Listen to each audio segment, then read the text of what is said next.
ଗରୁଡ଼ ପୁରାଣ ଅନୁସାରେ ମାଂସ ଖାଇବା ପାପ ନା ପୁଣ୍ୟ?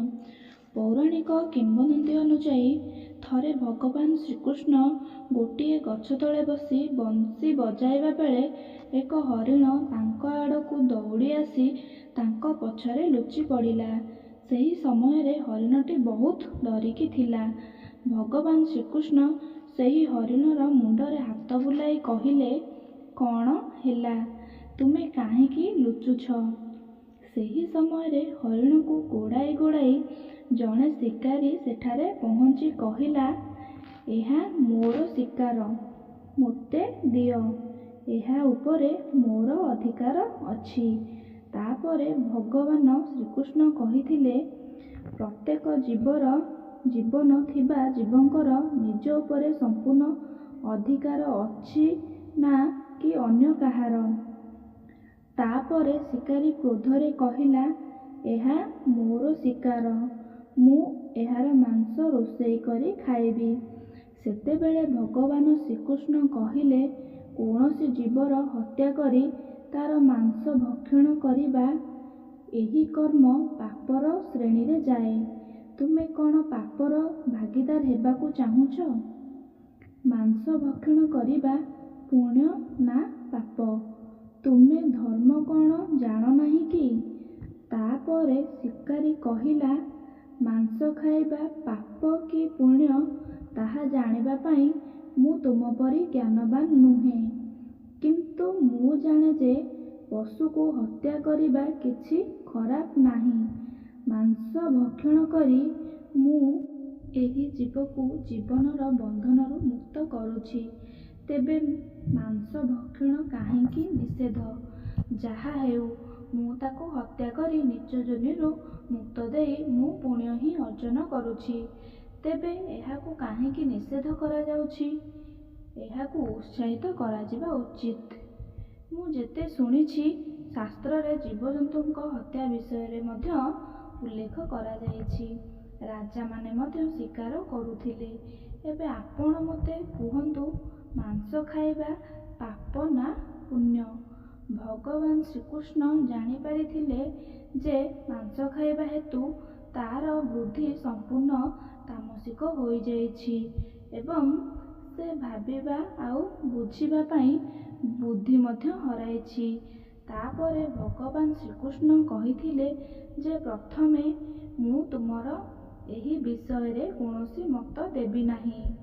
ମୋର ଏକ ଛୋଟ ଗଳ୍ପ ଶୁଣିବା ପରେ ତୁମକୁ ଉତ୍ତର ଦେବାକୁ ପଡ଼ିବ ଯେ ମାଂସ ଖାଇବା ପାପ ନା ପୁଣ୍ୟ, ଏବଂ ତୁମେ ମାଂସ ଖାଇବାକୁ ଚାହୁଁଛ କି ନାହିଁ?"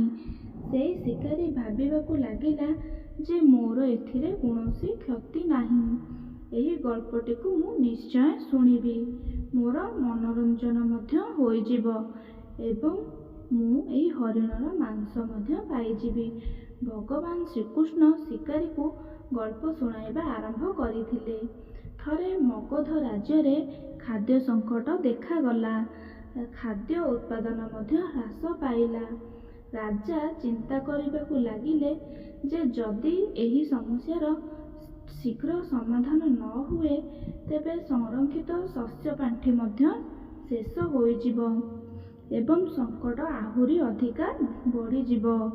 ତେବେ ରାଜା ତାଙ୍କ ରାଜସଭାରେ ମନ୍ତ୍ରୀମାନଙ୍କୁ ପଚାରିଲେ, "ଦେଶର ଖାଦ୍ୟ ସମସ୍ୟାର ସମାଧାନ ପାଇଁ ସବୁଠାରୁ ଶସ୍ତା ଜିନିଷ କ'ଣ?" ମନ୍ତ୍ରୀମାନେ ଚିନ୍ତା କରିବାକୁ ଲାଗିଲେ, "ଚାଉଳ, ଗହମ, ଆଳୁ ଇତ୍ୟାଦି ଜିନିଷ ଉତ୍ପାଦନ ପାଇଁ ବହୁତ ପରିଶ୍ରମ କରିବାକୁ ପଡ଼େ। ପ୍ରକୃତି ଶାନ୍ତ ଥିଲାବେଳେ ସେସବୁ ପ୍ରାପ୍ତ ହୁଏ। ଏହିପରି ପରିସ୍ଥିତିରେ କିଛି ଶସ୍ତା ହୋଇପାରିବ ନାହିଁ।"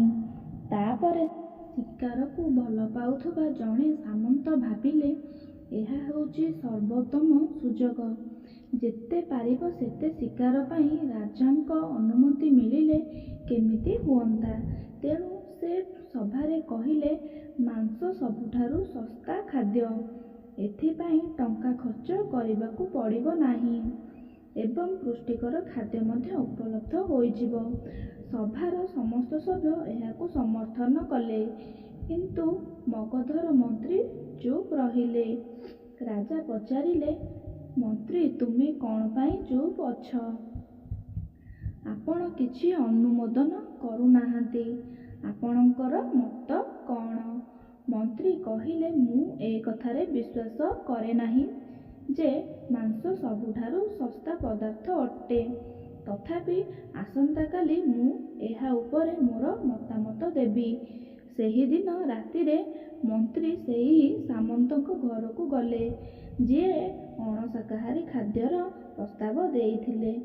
ବିଳମ୍ବିତ ରାତିରେ ମନ୍ତ୍ରୀ ତାଙ୍କ ଘରକୁ ଆସୁଥିବା ଦେଖି ସାମନ୍ତ ଭୟଭୀତ ହେଲେ।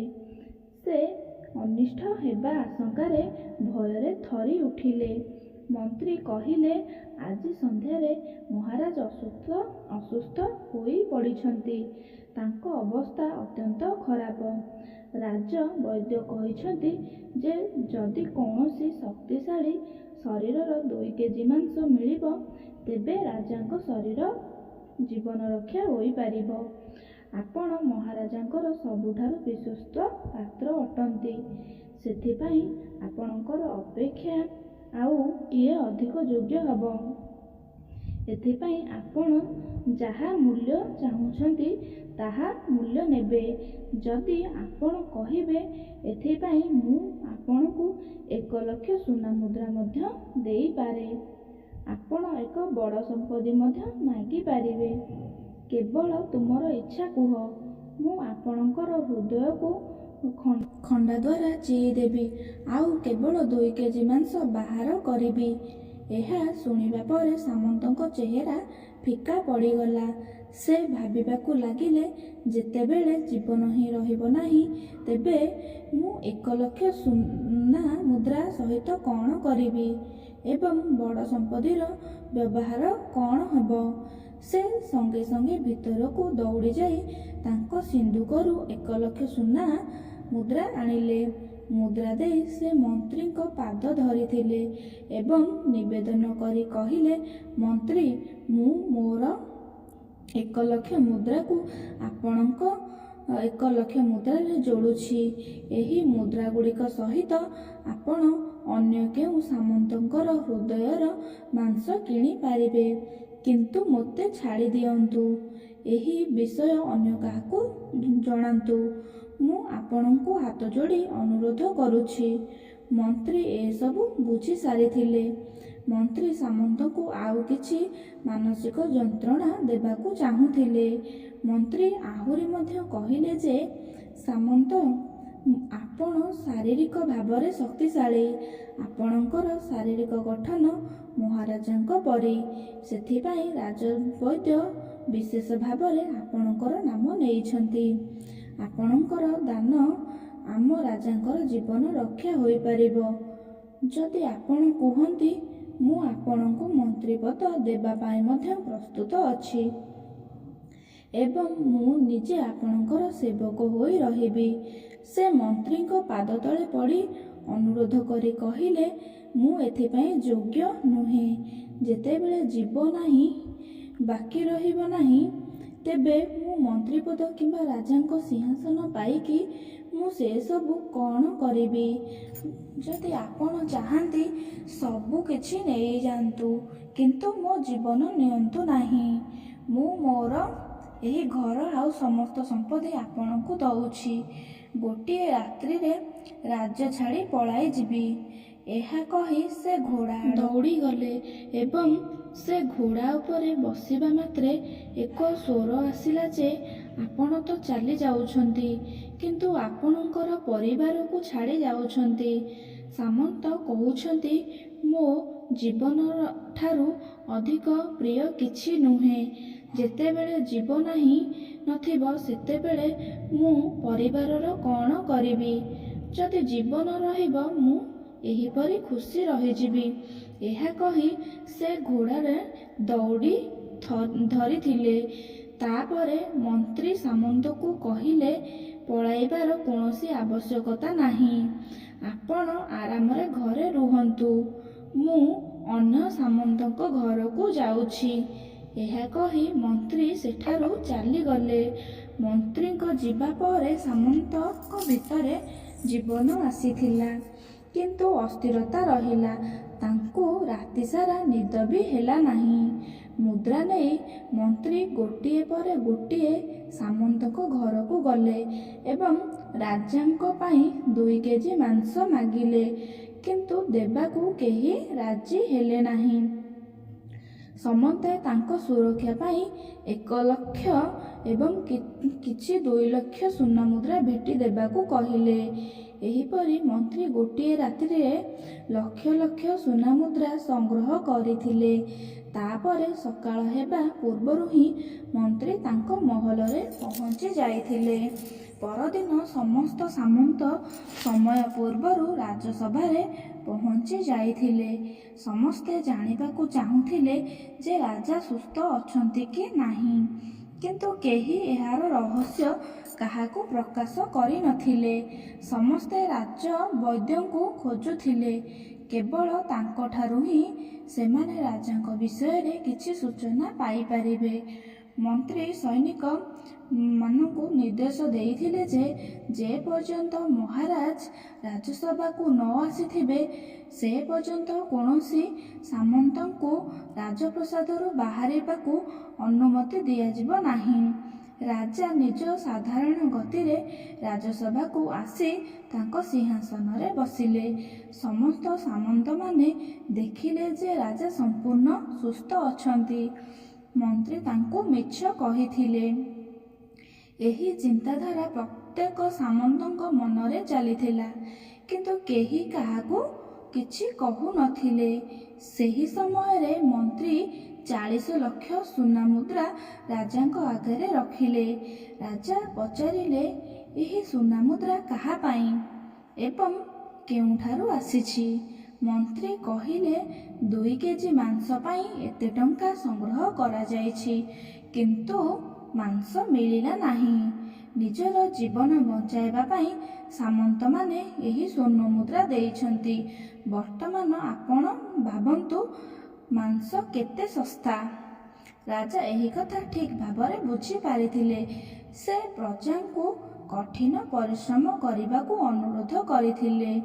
ରାଜାଙ୍କ ଭଣ୍ଡାର ଘରୁ ଶସ୍ୟ ବାହାର କରି ପ୍ରଜାମାନଙ୍କୁ ଦିଆଗଲା।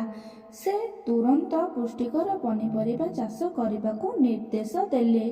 ସେହି 40 ଲକ୍ଷ ସୁନା ମୁଦ୍ରା ଏହି କାମ ଏବଂ ଶ୍ରମିକମାନଙ୍କ କଲ୍ୟାଣ ପାଇଁ ଖର୍ଚ୍ଚ ହୋଇଥିଲା।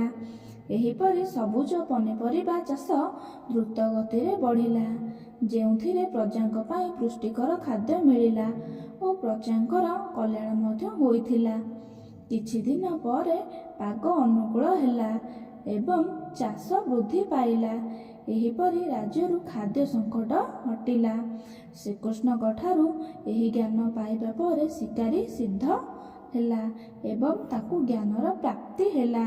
ସେ ଜାଣିଲା ଯେ ମହାନତା ଜୀବନ ନେବାରେ ନୁହେଁ, ବରଂ ଜୀବନ ଦେବାରେ ଅଛି। ଶିକାରୀ ଭଗବାନ ଶ୍ରୀକୃଷ୍ଣଙ୍କ ଆଗରେ ହାତ ଯୋଡ଼ି ଶପଥ କଲା ଯେ ସେ ଜୀବନରେ କାହାକୁ କେବେ ଆଘାତ କରିବ ନାହିଁ। ଭଗବାନ ଶ୍ରୀକୃଷ୍ଣ ଏହି କାହାଣୀ ମାଧ୍ୟମରେ ଆମକୁ ବୁଝାଇବାକୁ ଚାହାନ୍ତି ଯେ ଆମେ ଭୁଲିଯିବା ଉଚିତ ନୁହେଁ ଯେ ଆମେ ଯେପରି ଆମ ଜୀବନକୁ ଭଲ ପାଉ, ସେହିପରି ସମସ୍ତ ଜୀବ ମଧ୍ୟ ନିଜ ଜୀବନକୁ ଭଲ ପାଆନ୍ତି। ଭିଡ଼ିଓଟି ଭଲ ଲାଗିଥିଲେ ଲାଇକ୍ କରନ୍ତୁ ଏବଂ ଚ୍ୟାନେଲକୁ ସବସ୍କ୍ରାଇବ୍ କରନ୍ତୁ।